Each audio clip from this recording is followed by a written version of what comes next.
ओम नमो भगवते वासुदेवाय। दोस्तों, खुश रहिए, मस्त रहिए, अपने चारों तरफ स्वच्छता बनाए रखें। दोस्तों, आज मैं आप लोगों को दीपदान की विधि बताऊंगी। अगर आपने कार्तिक मास में स्नान आदि नहीं किया है या फिर कोई दान धर्म नहीं किया है, तो हम एकादशी से लेकर पूर्णिमा तक 5 दिन दीपदान किस तरीके से करें कि हमें कार्तिक मास का पूरा फल मिल जाए। तो इसके लिए दोस्तों, हमें 365 बाती का दिया बनाना है और इस तरीके से हमें 5 दिए बना करके उनका दान करना है। तो हम ये दिए कहाँ कहाँ दान करेंगे, किस तरीके से हमें ये दीप बनाना है, ये संपूर्ण जानकारी इस वीडियो के माध्यम से दूंगी। तो स्टार्ट करते हैं ये वीडियो। यह दीपदान हम एकादशी से प्रारंभ करते हैं। जब कार्तिक मास में देव उठनी एकादशी जो आज है, या आज के दिन से हम ये दीपदान प्रारंभ करते हैं। सबसे पहले तो मैं आपको बता दूं कि ये दीपदान कब करना है। दीपदान आप चाहें तो ब्रह्म मुहूर्त में भी कर सकते हैं, लेकिन अगर आप ब्रह्म मुहूर्त में नहीं उठ पाएं तो शाम के समय जब थोड़ा अंधेरा हो जाए तो उसके बाद ही दीपदान करना है, क्योंकि दिए की रोशनी हमें अंधेरे में ही अच्छी लगती है। तो इसी तरीके से दीपदान भी हम थोड़ा सा अंधेरा हो जाए उसके बाद ही करना है। तो जैसे 6 साढ़े 6 बजे के लगभग इस टाइम अंधेरा हो जाता है, तो आप उस टाइम दीपदान करें। अब मैं आपको बताऊं कि ये दीपदान कहाँ कहाँ करने हैं।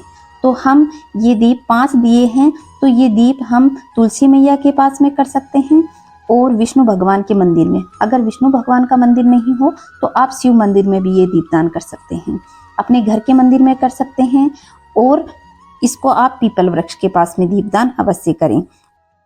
आपके घर के पास में कोई कुआं, तालाब, बावड़ी है तो आप वहां दीपदान कर सकते हैं।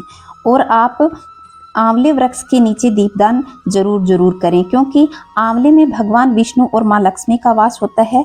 तो हमें आंवले के वृक्ष के नीचे दीपदान करना बहुत ही शुभ फल देने वाला होता है। तो आप इनमें से किसी भी 5 स्थान पर दीपदान कर सकते हैं। जहां आपको सुविधा लगे आप दीपदान कर सकते हैं। अब आप दीपदान किस तरीके से करेंगे, आप चाहें तो ये 5 दिए आप एकादशी के दिन भी कर सकते हैं। अगर आप चाहें तो एकादशी, द्वादशी, त्रयोदशी, इस तरीके से आप पूर्णिमा तक 5 दिन एक एक करके भी ये दीपदान कर सकते हैं।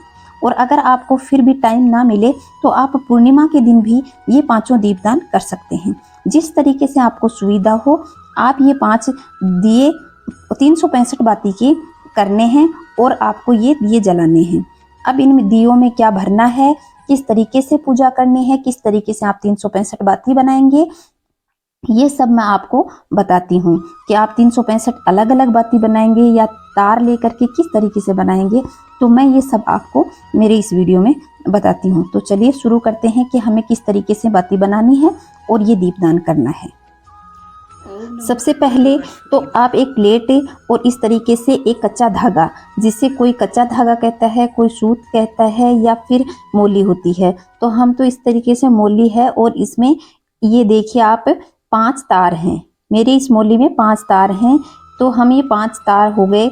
अब इन 5 तारों को अगर हम 73 बार करेंगे तो हमारी 365 तार की बाती बन जाएगी। तो इस तरीके से आप हाथ पे 73 बार यानी 73 बार इस तरीके से लिपटाओगे तो आपके ये 365 तार की बाती बन जाएगी। आप इस तरीके से देख लें, अपने इस तार को काउंट कर लें। आपके किसी के में 5 तार होते हैं, किसी में 7 तार भी होते हैं, 9 तार भी होते हैं।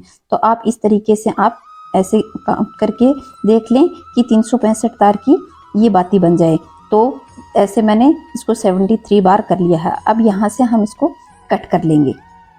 इस तरीके से कट करने के बाद में हम इनको 73 बार, जैसे एक आगे की साइड में एक पीछे की साइड में, इस तरीके से 73 हो गए। तो हम बीच में से काटेंगे तो हमारी ये 2 बत्तियां तैयार हो जाएंगी। 365 की 2 बत्तियां इस तरीके से आप करके 5 बाती तैयार कर लें।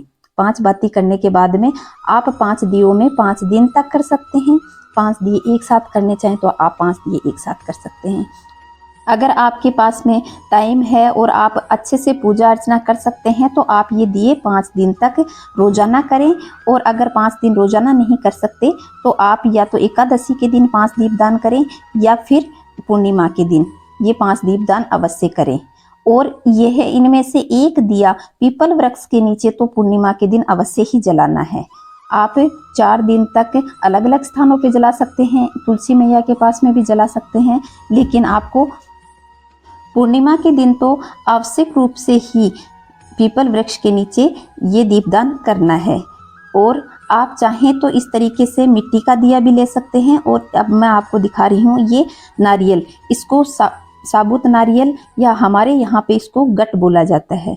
तो आप जिस तरीके से हो आप इसको ले आएं और ये साबुत पूरा सूखा गोला है, इसको आप बीच में से काटेंगे तो इस तरीके से दिए की शेप में ये कट जाएगा।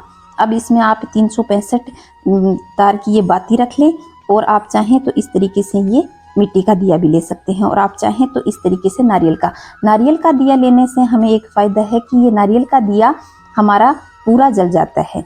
अब आप क्या करेंगे, इस तरीके से प्लेट में एक स्वास्तिक बना लें। प्लेट में इस तरीके से स्वास्तिक बनाने के बाद में इसमें हम आज के दिन चावल नहीं चढ़ाएंगे, क्योंकि एकादशी को चावल नहीं चढ़ाए जाते। इसलिए मेरे पास सफ़ेद तिल हैं तो मैं ये सफ़ेद तिल इसमें पूर दूंगी। इस तरीके से हम स्वास्तिक के ऊपर सफ़ेद तिल, क्योंकि ऐसा माना जाता है कि धरती माँ के संपर्क में सीधा दिया नहीं आना चाहिए, इससे हमारा जो दिए का फल है वो धरती माँ में समा जाता है। इसलिए हमें या तो चावल या तिल या थोड़े पुष्प हमें इसके ऊपर रखने चाहिए। फिर आप प्लेट को अच्छे से सजा लें, कुमकुम से, गुलाल से, और अबीर है या आपके पास अष्टगंध चंदन है, जो भी है आप उससे इस प्लेट को सजा लें। और इस तरीके से फिर आप ये अगर नारियल से कर रहे हैं तो इस तरीके से कटोरी में, क्योंकि नारियल नीचे से थोड़ा सा हिल जाता है, घी वगैरह है वो बिखर जाएगा, इसलिए कटोरी में रख लें और इस तरीके से इसे स्वास्तिक पे रख दें। या फिर आप मिट्टी के दिए से कर रहे हैं तो आप इस तरीके से ही मिट्टी का दिया रख लें और इसमें फिर आप घी भर लें।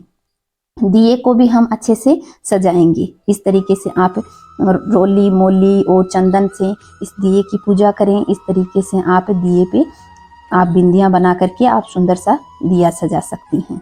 और पहले मैं ये रोली से कर रही हूँ, फिर इसका मैं चंदन से इसके ऊपर ऐसे छोटी छोटी बिंदियां बना करके इसको सजाऊंगी। इस तरीके से आप इस दिए को सजा लें। ये मैंने अब चंदन से छोटी छोटी बिंदियां बना दी हैं और इस तरीके से मैंने इस दिए को सजा लिया है। दोस्तों, आपके पास में जो सुविधा और जो चीज़ें हों उस तरीके से आप इस पूजा को कर सकते हैं। भगवान हमारी भावना देखते हैं, हम शुद्ध मन से और अच्छी भावना से हमें ये दीपदान करना है, क्योंकि ये 5 दीपदान करने से हमें पूरे कार्तिक मास का फल प्राप्त होता है। इसलिए आप इस तरीके से, मैंने इसमें शुद्ध घी भरा है। आपके पास में गाय का घी है तो आप गाय का घी डाल सकते हैं, नहीं हो तो आप तिल का तेल भी आज इसमें डाल सकते हैं। तिल के तेल से भी जला सकते हैं और घी से भी कर सकते हैं। गाय का नहीं हो तो आप कोई भी शुद्ध घी लें और फिर उसके अंदर हम थोड़े से तिल डाल देंगे। तिल डालने के बाद में हम इसमें थोड़ा मीठा डालेंगे। दोस्तों, कुछ लोग तो दीप जला करके फिर मीठे का भोग लगाते हैं, कुछ लोग पहले इस तरीके से मीठे का भोग लगा देते हैं और फिर मीठे का भोग लगाने के बाद में हमारे यहाँ पहले दीप प्रज्वलित किया जाता है, उसके बाद मीठे का भोग लगाया जाता है। तो मैं आपको ये वीडियो दिन में बना के दिखा रही हूँ, शाम के समय मैं ये दीपदान करूँगी, तो इसलिए मैंने ये दीप प्रज्वलित नहीं किया है। आप इस तरीके से मीठा चढ़ा दें और फिर ये जैसे आपको ये दिया दिख रहा है और उसके बाद में आप एक कच्चा धागा ले करके ये जो नाल है इससे आप ये मूली से इसको चारों तरफ ये वस्त्र का भाव करके आप इस पे समर्पित कर दें और फिर आप थोड़ा सा जल ले करके इसे आचमन करवा दें। इस तरीके से आप 3 बार इसको इस तरीके से आचमन करवा दें और फिर प्रार्थना करें।